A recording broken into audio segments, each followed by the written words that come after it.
Our BBC colleagues recently released a video report on Boqijon Akramov from Uzbekistan.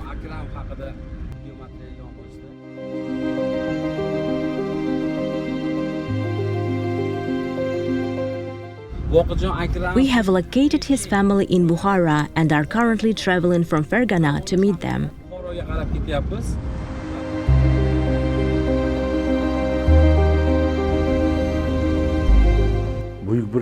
These photos were brought from the UK. One features Boqijon Akramov with a woman named Phyllis.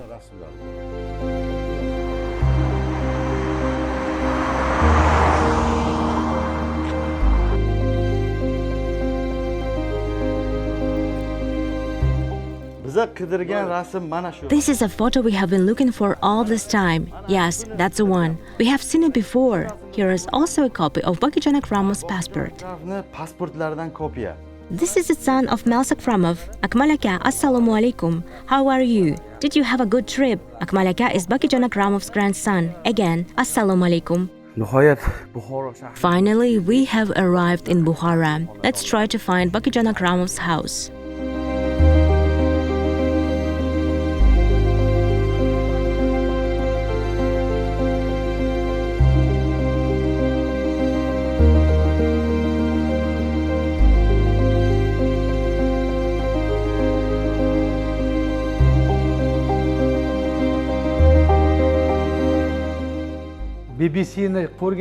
After watching the BBC report, I was astonished. This story is about our family. Dulce, we are truly and forever grateful to you and your parents. Please come and visit Uzbekistan. Here we have the real grandson of Uncle Tom. This is Hafiz aka. We'll meet up in the Guzar district.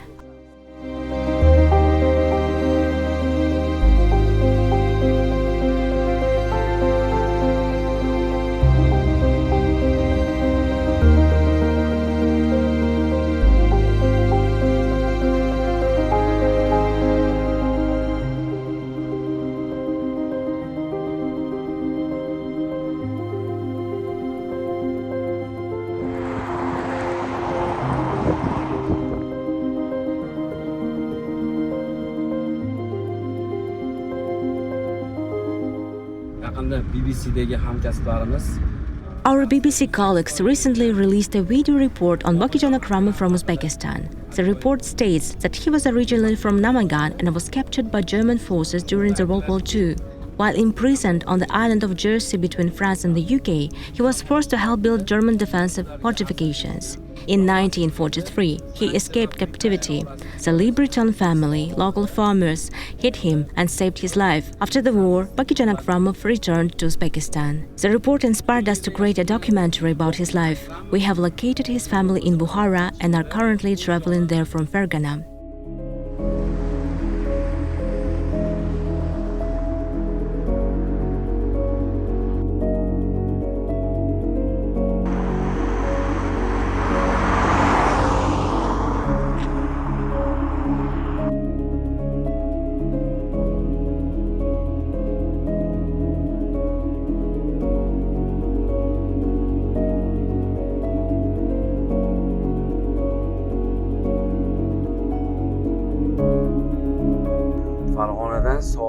We left Fergana at 11 a.m. and are now in the Navoiy region, just over 100 kilometers from Bukhara. We arrived in Bukhara at 1:52 a.m. Our main goal is to find the true descendants of Uncle Tom.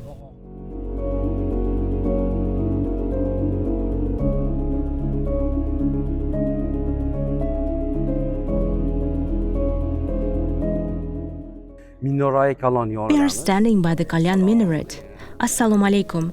Are you feeling tired? How are you doing? Was your trip here comfortable? Honestly, I had no information to start with. I couldn't find any relatives of Boqijon Akramov or any solid leads in Namangan, so we began searching in Bukhara and in the Guzar district of the Kashkadarya region. The truth needs to be revealed.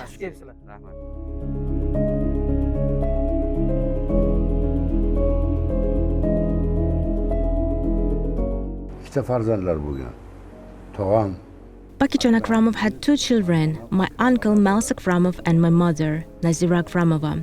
Ever since we were very young, our family has shared stories about our granddad. These memories were passed down to me and other relatives. No matter where we live, whether it is Bukhara, Kashkadarya, Karshi or Guzar, every part of our family values the story of our grandfather's life.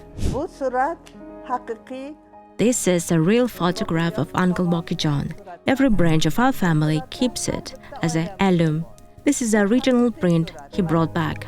He is wearing a suit his mother made, along with the tie and the shirt he always wore. Boqijon Akramov's parents had 4 children. His father, originally from Bukhara, worked finishing satin fabric. He used egg whites for his work and brought the yolks home to feed the children, as my mother recalled. Life was difficult, especially during the famine in 1933. His mother, Achila Shadeva, managed the household as it was common that time. The family had limited financial resources, and his father worked in a small satin finishing shop. Boqijon, the oldest child, was born in 1914. After him came my mother, Narzi, and her sister, Kamro. Their youngest brother died when he was about 12 or 14 years old. In 1933, Boqijon Akramov traveled to Dushanbe for teacher training. That same year, a severe famine struck, and his father passed away after years of hard work. The family, having lost their primary provider, faced increased hardship. My grandmother, whom he called Bibi, faced a tough time with my aunt, my mother, and her younger siblings. Boqijon left school and went back to Bukhara. Later, he became a teacher and helped support the family. All the photos and belongings Boqijon Akramov brought back from England was stored in a shed in the yard.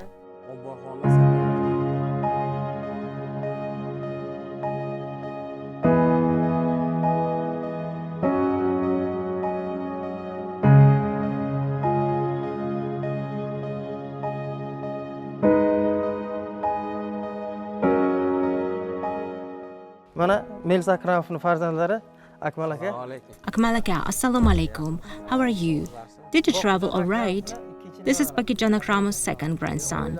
Akmal aka, peace be upon you. One question remained. Where were Boqijon Akramov's documents and photographs kept? My father, Mels Akramov, said he stored all the documents and family photographs in this old trunk. Let's open it and have a look.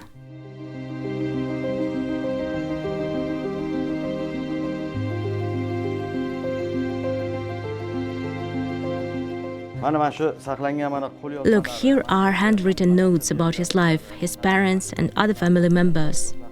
His story is preserved in these documents, along with photographs of our ancestors.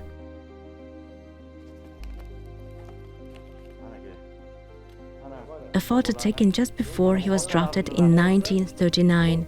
Here are pre-war pictures of Boqijon Akramov himself. Every household in our family has photos like this.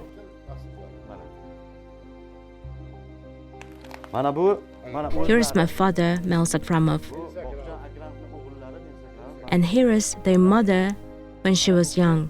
These are also photos of Boqijon Akramov's wife, both from her youth and in her later years. She passed away in 1990 at the age of 72.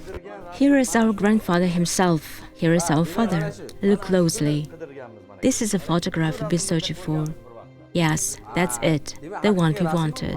We've seen copies before, but this one is original. This is a photograph of our grandfather, Boqijon Akramov, with Dulcie. And here is a copy of Boqijon Akramov's passport. It also shows that after returning from the war, he was registered in Guzar.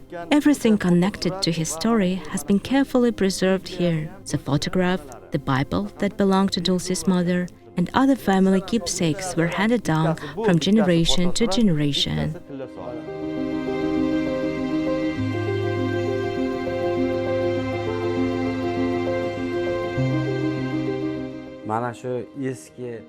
It was in his old trunk that we finally found the very photograph Boqijon Akramov brought back from England. Because living conditions were extremely harsh, They initially resided in Bukhara before relocating to the countryside. In the summer of 1937, Boqijon Aka married Fasilat Bulatova. In November of that year, he was drafted into the Red Army in Ukraine. He had not yet completed his military service when the war began in the summer of 1941, and his unit was sent to the front. Many soldiers were taken prisoner, including my uncle. Escaping was extremely difficult and dangerous. He managed to escape once, but he was recaptured. Later, he attempted to escape again and was captured the second time. He entered labor camps and concentration camps, experiencing every hardship that prisoners of war faced. My mother often said that he was very strong, intelligent, and educated man, and regarded him as an intellectual of our family. My father also served as a frontline soldier and returned in May 1945. He and Boqijon Aka were very close. They didn't have a home of their own and rented rooms, yet they remained kind and maintained their relationship. When Boqijon Aka arrived in Bukhara, he couldn't find any relatives. The only one remaining was Uncle Holmurad, his grandmother's younger brother, who worked as a baker. While serving in the army, he learned that he had a son and requested that the boy be named Mouse. At that time, Fasilat was living in Bukhara with my brother. In 1943, the Kashkadarya region was separated from the Bukhara region. Following this, my mother was assigned to work in Karshi as secretary of the Komsomol committee and later in Gozar as secretary of the district party committee. She was still very young at that time. To ensure that she was not alone, her mother and her sister Hamro accompanied her. Due to the harsh conditions, Fasilat and Masaka were also invited to join them, resulting in the entire family relocating to Gozar. When Boqijon Aka arrived in Bukhara, he couldn't find his family. Later, he traveled to Gozar himself, and the family was finally reunited. He then worked as a mathematics teacher at the school named after Talman. However, soon after, he became seriously ill due to the hardships he had endured in captivity. Before his death, he told my mom, "I'm entrusting my son to you. Raise him, give him an education. Fasilat will struggle on her own. Take care of my boy." He passed away in November.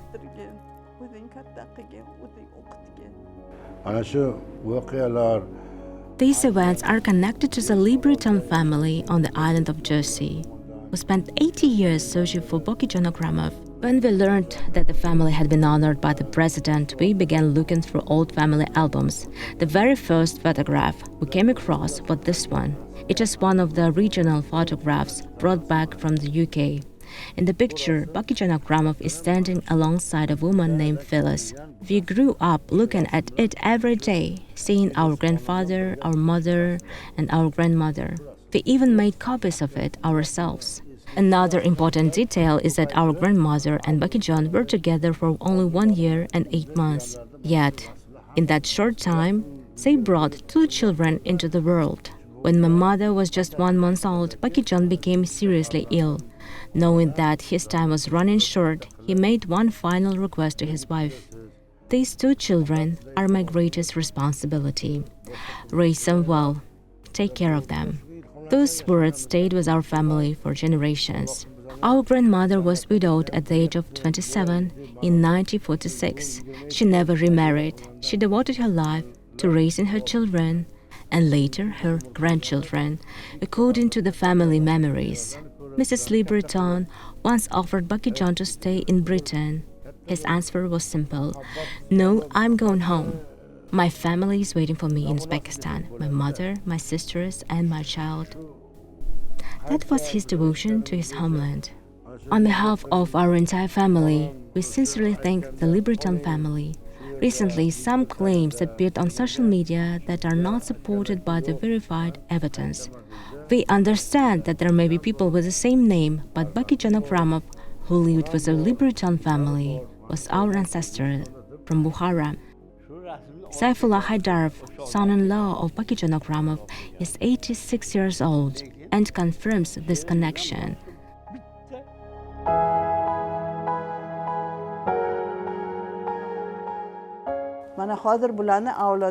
Today, Boqijon Akramov has more than 45 descendants. We are deeply moved that people risked their lives to save him, that humanity preserved the story for 80 years.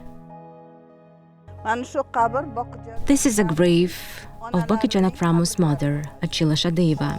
She was born in 1887 and died in 1977 at the age of 90. We are trying to locate Boqijon Akramov's house.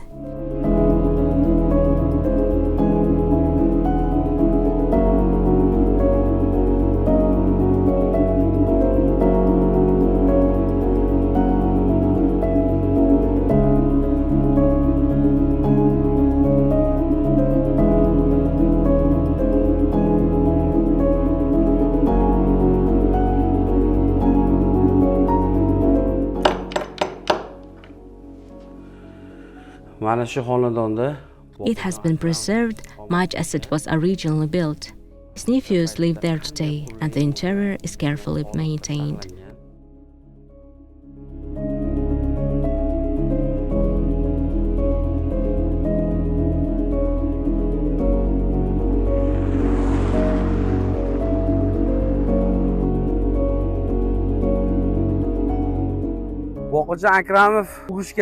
Boqijon Akramov lived in Bukhara before the war and later moved to Guzar in Kashkadarya, where his grave is also located. He worked as a mathematics teacher.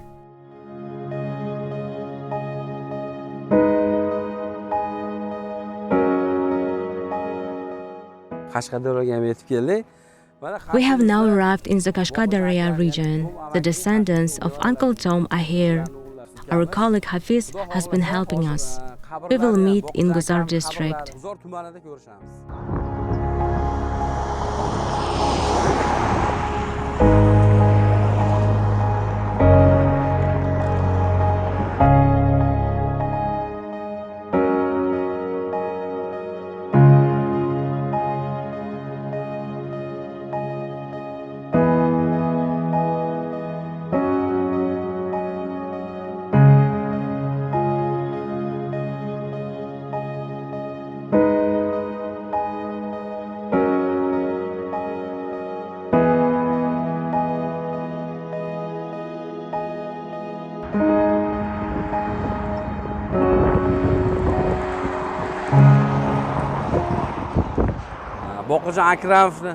Boqijon Akramov's grandchildren run this hotel.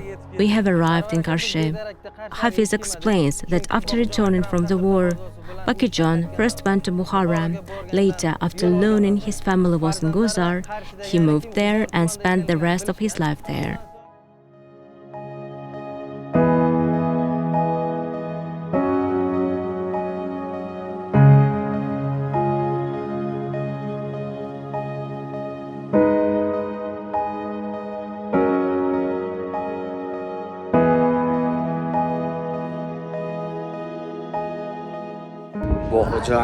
Boqijon Akramov's grave and his mother's grave are also in the Guzar district of the Kashkadarya region.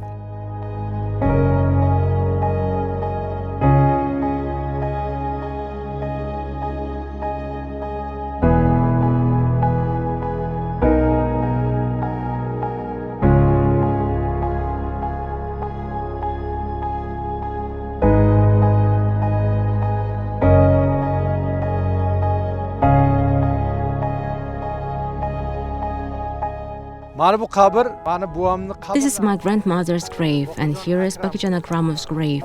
He passed away in 1946 after returning from the war. The tombstone is built in the Bukhara style, like Mazar. In Guzar, they normally use a different style, but the family decided to honor his origins.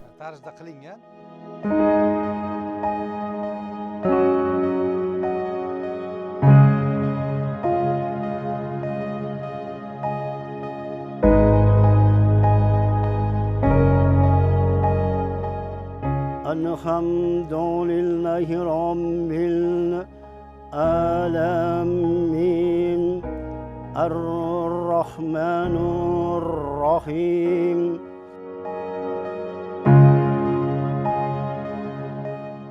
Boqijon Akramov urushdan After the war, Boqijon Akramov taught in school number 7 in Guzar, which was then named after Ernst Thälmann. nomidagi maktab bo'lgan.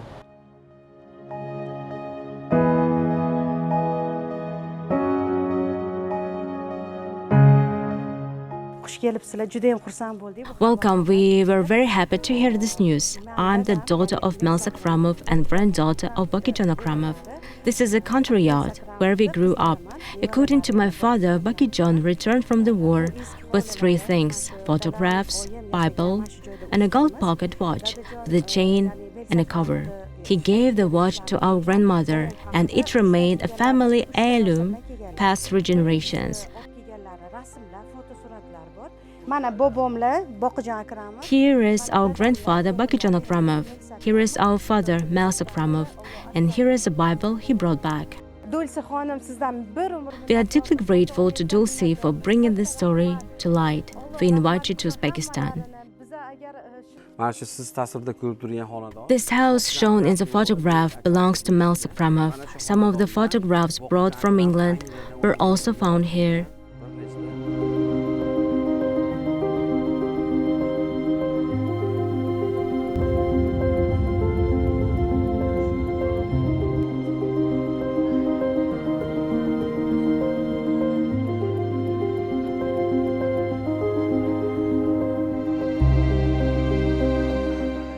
Shu Boqijon Akramov Jersey orolida tutqun. Did he ever speak about his time as a prisoner on Jersey?